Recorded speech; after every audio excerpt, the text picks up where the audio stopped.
WNST one is attached to Jacksonville or social media on Sunday afternoon. A crazy story that's all too common in our culture with guns and violence and people and craziness in an area where I have been many, many times. The landing in Jacksonville. A Baltimore perpetrator by the name of David Katz. And I have a friend of Baltimore named David Katz, and it was not that David Katz. And even though people were reaching to me on Twitter and are still reaching to my friend David Katz of Los Angeles, of Pikesville, of Baltimore, of the postgame, formerly of Yahoo Sports, it is not that David Katz. But that David Katz is here to talk not about the other David Katz, but about the Ravens, which we seem to do every couple of months or so. David, first off, I want to welcome you in, and you know, first off, our hearts go out to the victims and all of the madness that was displayed down in Jacksonville on Sunday. We're still picking up the pieces in the aftermath as we will, but I can't imagine what your afternoon felt like on Sunday afternoon because, quite frankly, the reason I'm on the phone with you is because somebody hit me on Twitter saying it was you, and I knew it wasn't you. So, yeah, a crazy day for you, and it reminds me a little bit of Jerry Sandusky and what he's gone through the last couple of years with the same name, right? Yeah, it was definitely an interesting afternoon. I can tell you, earlier today, I was having some debates with folks, and we saw the news about this terrible atrocity, and we were talking about just esports in general, and the fact that there's such a youth movement behind it, young kids are playing it, and now you've added this element of sport and intensity and pressure to young kids. And I know that this kid who caused this terrible atrocity, who unfortunately I share a name with, but have never met and have no relation to, was 24 years old. But you've got all these kids playing esports now who are really young and probably too young to be put in arenas with 20,000 people watching what they do and the pressure to win prizes and sponsors. And this is a debate for another day, but I was talking about that with some friends who are very familiar with the esports industry, and we're trying to figure out what does the esports industry go and what does it do and how big is it going to become. And then you see this story, and as it unfolded, and then at the end, I started getting the deluge on social media and text message and everyone saying, I know this isn't you and you had nothing to do with it, but God, what are the odds of a David Katz with an association of Baltimore being involved? So terrible, terrible day, terrible situation. My thoughts are with all of the victims and families and people hurt in this terrible situation. And I follow you out on Twitter as well at CatsManDo. I know you've locked your account at this point because it's just been crazy, and I've promoted it in the past. But I can't imagine, for you in the afternoon and all of this stuff, you're just a raving guy from Baltimore building the post game. I've been promoting you for years, and people were like linking videos for at least an hour, right? Like in the early part of it. Mm-hmm. And I said to myself, I don't know how I would react to that in the era of social media, but for you and for your company in post game, tell everybody what you really do in the early going year, because we get together and talk Ravens football, and you're a old school Baltimore guy who loves the Orioles and the Ravens, and we bump into each other all over the world, including London, where we sort of commiserated after that mess last year. I hope we don't have that again this year, my man.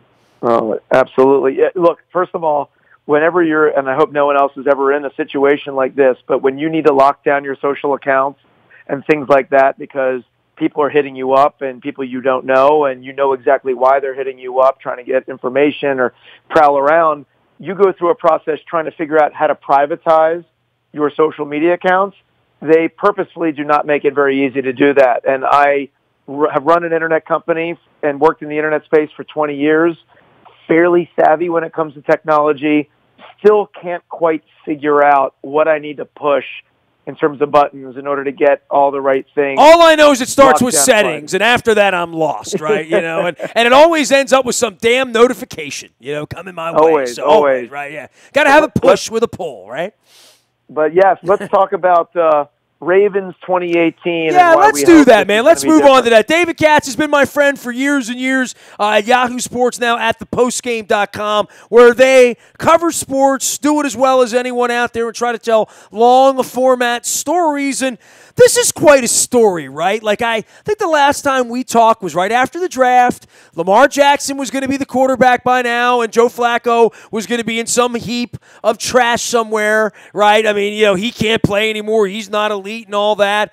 And yet we look at this year now as we get out on it with Buffalo, and despite the injuries in Stanley and Yanda, and, not all the pieces, and we're not going to see all the pieces together, not against the Redskins. I think there's a tremendous level of optimism. And David, I spent about 10 minutes in Vegas last week on my way back from Yellowstone.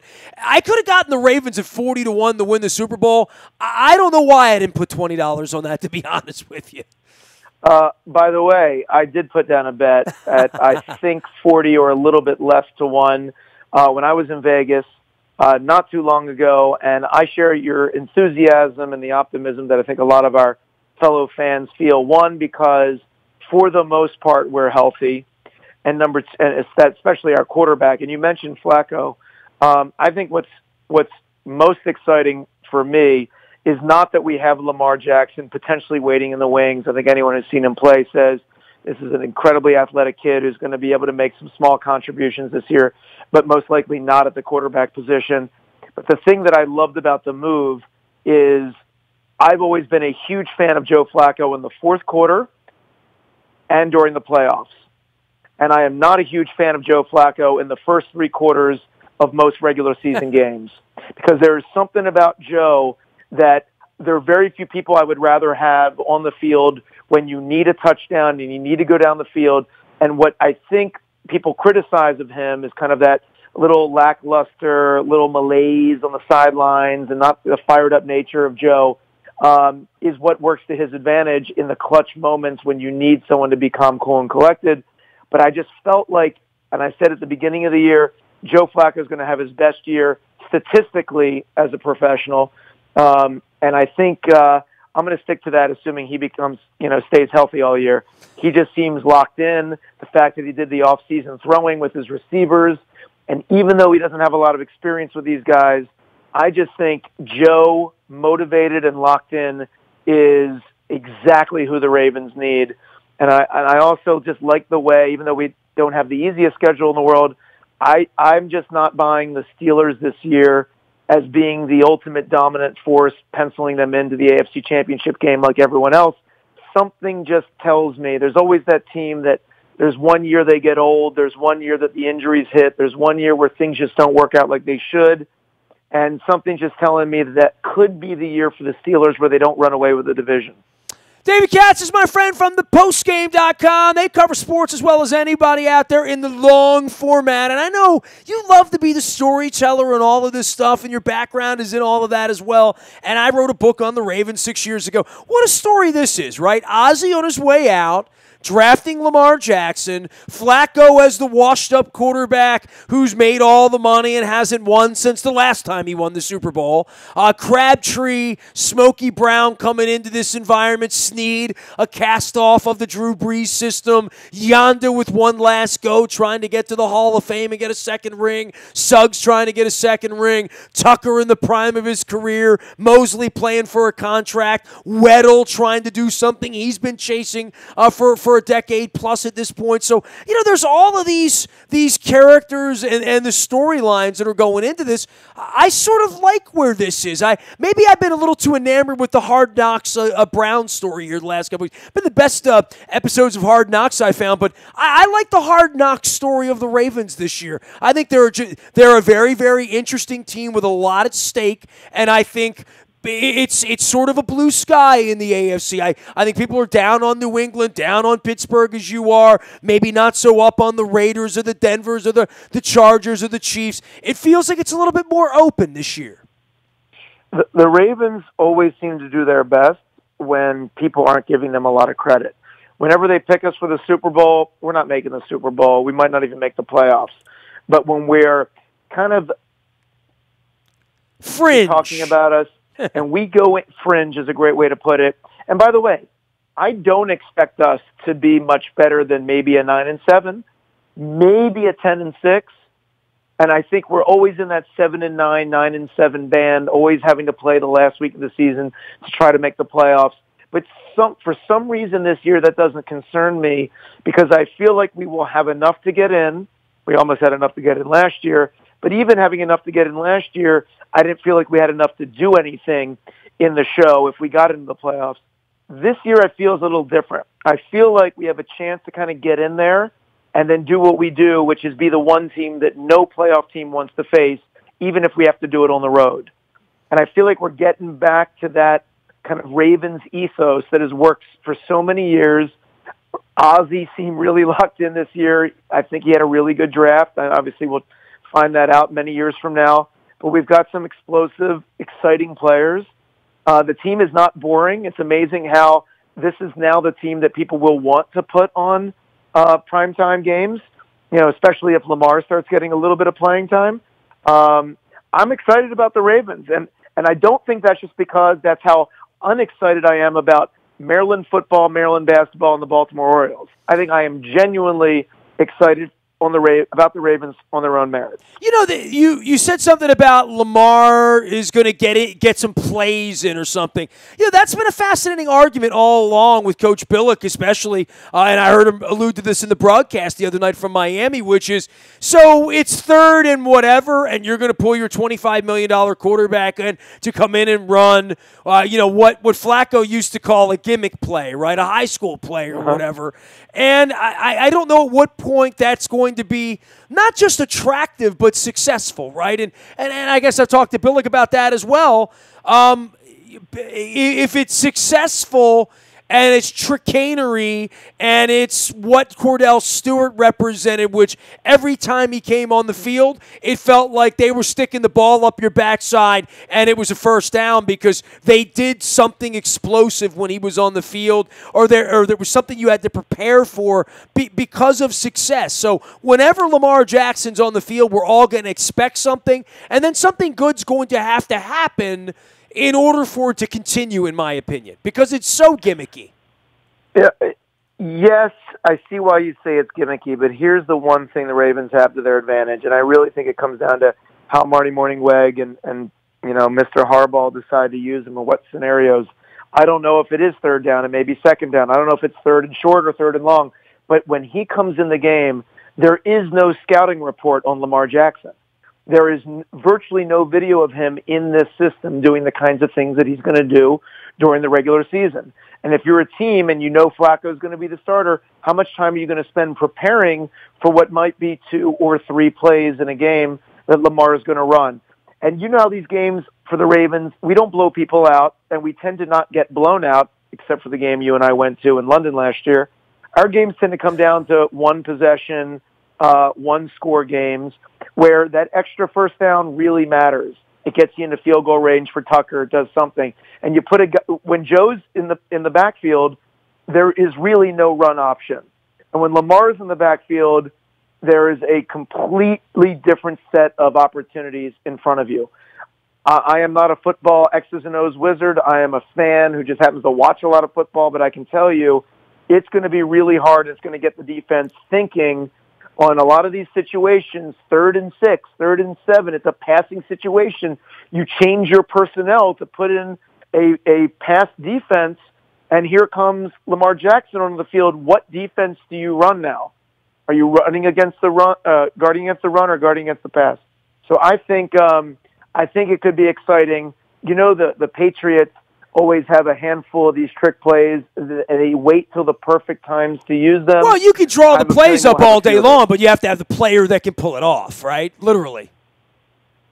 Correct. And I think this kid can do it. I think this kid's going to have a lot of opportunities to do some exciting things, and I don't think they're going to put him in a position to fail. I think they're going to put him in situations where, whether it's run-pass option, something, the play's going to be right in front of him, and he's going to know how to make the read. Well, the other part of that is just what happens when he runs the football It makes me very, very nervous every time my quarterback's running into traffic, running to contact, and it seems like that's this kid's game. And coaching that part of it out of him, I don't know how successful that's going to be. That's going to be something we're going to be watching, and probably not a lot of, right? Because after this week, he's going to go in the closet and not really be a quarterback so much over the next 16, 18, 20 weeks if the Ravens go on that kind of a run. If he's got to go out there and play a game, they're going to lose. I mean, he's not ready to win in the National Football League right now. There's no doubt about that.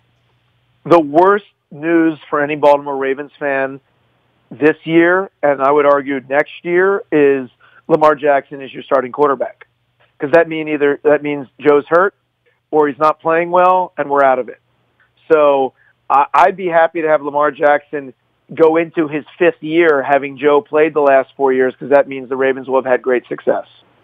David Katz is my friend. He's at the post-game out in California, but from Baltimore and Pikesville as well. And we'll be covering all things sports. Dude, before I let you roll, anything you want to say on the Orioles out there? Because you have been the nerd guy at 4:30 out there in Manhattan Beach, pulling in the transistor radio. I'm making that part up. Bringing in Chuck Thompson and John Miller. I'm definitely making that part up. But you have been the guy who's been the displaced Baltimorean, who's been out there, and when you got out to California, they stunk and they were irrelevant. But when they got good, it started to sort of affect your life over the last 5 years. All of a sudden, this has been a summer where they've given you beach volleyball back in Manhattan Beach, David. You are 100% right. I just realized over the last probably 6 years, I probably watched 100 games a year, or at least, I want to say had it on in the background on my my MLB app. Well, it's so easy to do, right? I mean, it goes with you. 4:30 to 7:30. You're exactly right. On the West Coast, the hours are actually really good. I get it all in at the end of my workday and before dinner. You don't realize how much time is taken up by it. And when they're good, when your baseball team is good, there's nothing better, and you're willing to spend that time. But I have not watched an entire Oriole game probably since opening day, and that's only because it was the first opening day I ever attended in my life in person. I remember we talked about that back in. That's right. Which is shocking for me. So other than that game, I haven't watched a full game. The Orioles are on right now, and I just can't focus on watching these guys. But until they get their stuff together, I don't even know the players right now. They're running a lot of people through who are never going to be on the franchise over the next couple of years. And until, by the way, I listen to my WNST radio through TuneIn radio in my car all the time. Your Dear Orioles letters are on point. They are fantastic. Every time I hear it, I say, you're 100% right. And by the way, there's always stuff in there that I didn't know that I wish I knew, and now I do know for listening to it. So for all your readers and listeners out there, please go check out those letters. They're fantastic. But until they tell us who the leadership is, what direction this rowboat is heading in, and who's going to be rowing it, I'm not really interested in making the commitment. And while I will always be an Oriole fan, I will tell you that it was nice to see, of all the teams were rumored to get Manny Machado, that he came out here to Los Angeles, because I'm going to have a chance to see him play a lot, hopefully in the playoffs, although it's not looking great for the Dodgers these days. And it actually would be nice to see Manny sign a long-term deal out here so I could watch this kid through what should be the prime of his career after the Orioles really botched assembling a team that could be champions around him over the next 5 years and making it worthwhile to make that investment. Oh, come on, dude. It's all LeBron out there anyway, right? No matter what. It is the LeBron show right now. It is amazing how all these dormant Laker fans, don't let anyone kid you about LA sports fans. This is not a Dodger town. This is not a Rams town or a Chargers town or even it's a USC, UCLA fan team if you are on the college side, and there is only one pro team that matters, and that is the Lakers. And with LeBron being here, everyone is back to thinking that the Lakers are the center of the universe, and he has definitely instilled an energy here. And when you think about LA as a sports town, we've got a World Cup that's going to have major matches here. We have a Super Bowl coming here. There are now 2 NFL teams here, and Casey Wasserman was able to bring the Olympics here in 2028. So I think people here are excited about what sports in Los Angeles means. All it means for me is the Ravens will be coming to play the Chargers Christmas week, and I look forward to seeing you over a cocktail in Manhattan Beach on May. Well, I would say that I'll have my feet off of that deck right around December 21st, 22nd, 23rd. I've always wondered what Christmas under palm trees are going to look like. I've seen that on album covers and whatnot. I'm hoping to experience Christmas in San Diego with the family this year, so I'm looking forward to that. Carson, you been down there for a game yet or no? I have been to Carson for LA Galaxy games. I've never been to a Chargers game, but I'm really excited to see them play in that very intimate environment.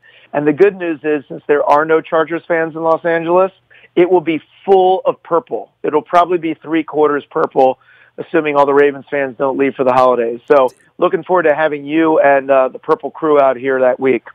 All right, man. Keep it cool out on the West Coast. Obviously for the tragedies in Jacksonville and your namesake and all of that stuff, I hope it sort of calms down a little bit for you, who's quite innocent in all of this and just trying to enjoy the beginning of Ravens football season here. We'll stay in touch with you out at the postgame. Enjoy the downtime. We'll come back and you have a little homecoming, right? You're going to come back for a couple of games, right?